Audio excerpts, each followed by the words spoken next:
வழியில் வந்து நடந்தேன் அந்த நொடியில் என் வழித்துணை நீதான் என்று நீட சொன்னதே உன்னோடு வாழ்ந்திட தானே நான் வாழ்கிறேன்.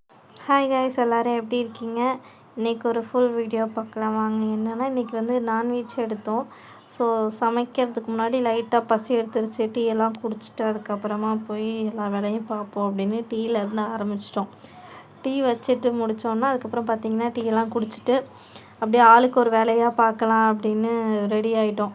ஏன்னா ஒரே ஆளே எல்லாமே செஞ்சோம்னா ஆல்ரெடி டைம் ஆகிடுச்சு. நாங்கள் வெளியெல்லாம் போயிட்டு வந்தனால டைம் ஆகிடுச்சு. ஸோ அதனால் அவர் வந்து பார்த்திங்கன்னா அப்படியே கொஞ்சம் திங்ஸ் இருந்துச்சு, அதெல்லாம் கழுவிட்டுருக்காரு. கழுவிட்டு நான் வந்து சிக்கன் கழுவி தரேன், அதுக்கப்புறம் நீங்கள் வந்து வெங்காயம் வெட்டுற வேலைலாம் பார்த்துக்கோ அப்படின்னு சொன்னார். அதனால் அவர் பாத்திரம்லாம் கழுவிட்டு கறி கட் பண்ணிவிட்டு க்ளீன் பண்ணிகிட்டு இருந்தார். அந்த கேப்பில் நான் வந்து ஆனியன்லாம் எடுத்து ஆல்ரெடி உரிக்க ஆரம்பிச்சிட்டேன். அவர் கறியை கையில் எடுக்கும் போதே நான் ஆனியன்லாம் எடுத்து உரிக்க ஆரம்பிச்சிட்டேன். சரி, இந்த பக்கம் நீங்கள் இந்த வேலையை பாருங்கள். ஏன்னா வந்து 2 பேரும் ஆளுக்கு ஒரு வேலையாக செஞ்சோம்னா சரி கொஞ்சம் டக்குன்னு இன்றைக்காவது லீவ் நாளையா கொஞ்சம் சீக்கிரமாக சாப்பிடலாமே அப்படின்னு சீக்கிரமாக ரெடி பண்ண ஆரம்பிச்சிட்டோம். எப்பயுமே பார்த்தீங்கன்னா நான்வெஜ் எடுத்துகிட்டு வந்து அவர் தான் க்ளீன் பண்ணி கொடுப்பாரு. ஏன்னா வந்து அந்த வேலையை அவர் பார்க்குற நேரத்தில் நம்ம வந்து வெங்காயம் உரிக்கிறது, இந்த பூண்டு உரிக்கிறது, இந்த வேலையெல்லாம் நம்ம பார்த்துட்டோம்னா கொஞ்சம் சமையல் வேலை ஈஸியாக இருக்கும் சண்டேஸில். அப்படின்றதுனால நான்வெஜ் எடுத்துகிட்டு வந்தால் மோஸ்ட்லி அவர் க்ளீன் பண்ணி கொடுத்துருவார். இன்றைக்கி லீவ் நாள் தானே, சரி இன்றைக்கி எடுப்போம் அப்படின்றதுனால இன்றைக்கி எடுத்தோம். அவர் அந்த பக்கம் அதை க்ளீன் பண்ண ஆரம்பித்தோடனே நானும் கட் பண்ண எடுத்துட்டேன். வெங்காயத்தை எல்லாமே ஆல்ரெடி உரித்து வச்சுருந்த வெங்காயம் எல்லாமே எடுத்துட்டேன். மட்டனும் எடுத்திருந்தோம், சிக்கனும் எடுத்திருந்தோம். ஸோ அதனால் வந்து சின்ன வெங்காயம், பெரிய வெங்காயம் எல்லாமே வந்து உரித்து வச்சிட்டேன் தேவையான அளவுக்கு. சரி, அப்படியே நம்ம கட் பண்ண ஆரம்பிக்கலாம். அப்படியே 2 பேரும் பேசிக்கிட்டே கட் பண்ண ஆரம்பித்தோம். கொஞ்சம் சீக்கிரம் வேலையும் முடிஞ்சிடும் அப்படின்னு சொல்லி கட் பண்ண ஆரம்பிச்சிட்டோம். கட் பண்ண ஆரம்பிக்கும் போது எங்கள் அம்மா வேறு இடையில வந்துட்டு இன்னுமா வெங்காயம் கட் பண்ணிகிட்ருக்கீங்க அப்படின்ட்டு. ஆக்சுவலாக இன்றைக்கி க்ளீன் பண்ணுற வேலை, வெங்காயம் கட் பண்ணுற வேலை மட்டும்தான் என்னோடது. அதுக்கப்புறம் சமையல் வந்து அம்மா தான் பார்த்தாங்க. அதனால் வந்து அவங்களுக்கு கொஞ்சம் முடியல. ஸோ அதனால் வந்து இதெல்லாமே ரெடி பண்ணி கொடுத்துட்டோம்னா அவங்க அப்படியே குக் பண்ணிடுவாங்க அப்படின்றதுனால எல்லாமே ரெடி பண்ணி கொடுத்துட்டோம். ஸோ அதனால் வெங்காயம் வெட்டிகிட்ருக்கோம். எப்பயுமே வந்து மட்டனுக்கு சின்ன வெங்காயம் போட்டால் டேஸ்ட் நல்லாயிருக்கும். சிக்கனுக்குமே வந்து பெரிய வெங்காயம் சேர்க்கும் போது கொஞ்சம் அதோட சின்ன வெங்காயம் சேர்த்திங்கன்னா இன்னுமே டேஸ்ட் நல்லாயிருக்கும். எப்பயுமே அப்படியே சின்ன வெங்காயம் வந்து சிக்கனுக்கும் சேர்த்து தான் கட் பண்ணுவோம். அதுக்கப்புறம் அவரும் பார்த்திங்கன்னா கழுவி முடிச்சிட்டாரு. அதுக்கப்புறம் அம்மா வந்து மசாலாலாம் போட்டு ரெடி பண்ணி வச்சுட்டாங்க. மட்டன் வந்து அவர் மட்டும்தான் சாப்பிடுவார். ஸோ அதனால் கம்மியாக எடுத்துட்டோம். குழம்பு வைக்க அம்மா வந்து ரெடி ஆகிட்டாங்க. பாத்திரத்தை வச்சு வெங்காயமெல்லாம் போட்டு ஃபஸ்ட்டு வந்து இது மட்டன் தாளிக்கிறாங்க, மண்சட்டியில் வந்து சிக்கன் குழம்பு வைக்கிறாங்க. ரெண்டையுமே அப்படியே ரெடி பண்ணலாம் அப்படின்ட்டு 2 சைடுமே வேலை பார்க்க ஆரம்பிச்சிட்டாங்க.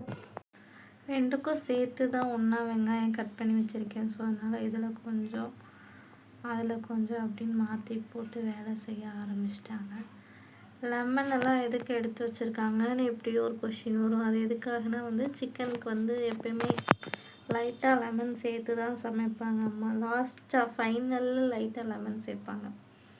ஸோ அதனால் அப்போ அந்த பக்கம் பார்த்திங்கன்னா அப்படியே அந்த பக்கம் என் ஆயிலில் வந்து சீரகமாக சோம்பு போட்டிருக்காங்க. சோம்பு போட்டு எண்ணெயில் வந்து சோம்பு போட்டிருக்காங்க. அப்படியே வெங்காயம், ஒரு பக்கம் சிக்கன், ஒரு பக்கம் மட்டன், 2மே ரெடி பண்ணிகிட்ருக்காங்க. ஆல்ரெடி சாப்பாடெல்லாம் வச்சுட்டோம். ஸோ அதனால் குழம்பு மட்டும்தான் வைக்கிற வேலை. சாப்பாடெல்லாம் வச்சுட்டு வெளியே கொஞ்சம் வேலை இருந்துச்சு அப்படின்னு போயிருந்தோம். சரி, வரும்போது நான்வெஜ்ஜை எடுத்துகிட்டு வந்துடலாம் அப்படின்ட்டு கிளம்பி போயிட்டோம். வரும்போது தான் எடுத்துகிட்டு வந்தோம் மட்டனும் சிக்கனும். சரி டக்குன்னு ரெடி பண்ணலாம், ஆளுக்கு ஒரு வேலையாக பார்க்கலாம் அப்படின்ட்டு நாங்கள் 2 பேரும் க்ளீன் பண்ணி வெங்காயம்லாம் கட் பண்ணி கொடுக்குற நேரத்தில் அம்மா வந்து கொஞ்சம் ரெஸ்ட் எடுத்தாங்க. வெளியே போயிட்டு வந்தனால டயர்டாக இருக்குது அப்படின்ட்டு. அப்புறம் இஞ்சி பூண்டு பேஸ்ட்டு, தக்காளி, பச்சை மிளகா 1 by 1 போட்டு எல்லாம் ரெடி பண்ண ஆரம்பிச்சிட்டாங்க.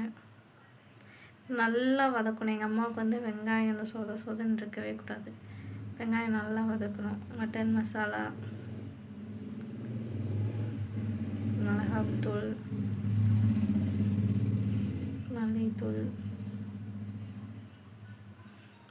சும்மா கொஞ்சம் அப்படியே பரட்டின மாதிரி வைக்கலாம், கிரேவி மாதிரி அப்படின்றதுக்காக ரெடி பண்ணுறாங்க.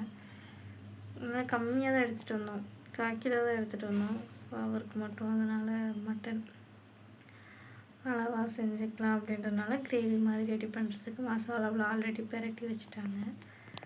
ஸோ பெரட்டி வச்சதில் வந்து அப்படியே எங்கள் அம்மாவுக்கு வந்து ஆயில்லையே போட்டு நல்லா ஃப்ரை பண்ணாங்கன்னா இவர் ரொம்ப விரும்பி சாப்பிடுவார். ஸோ அதனால் அதே மாதிரி ரெடி பண்ணிகிட்டு இருந்தாங்க.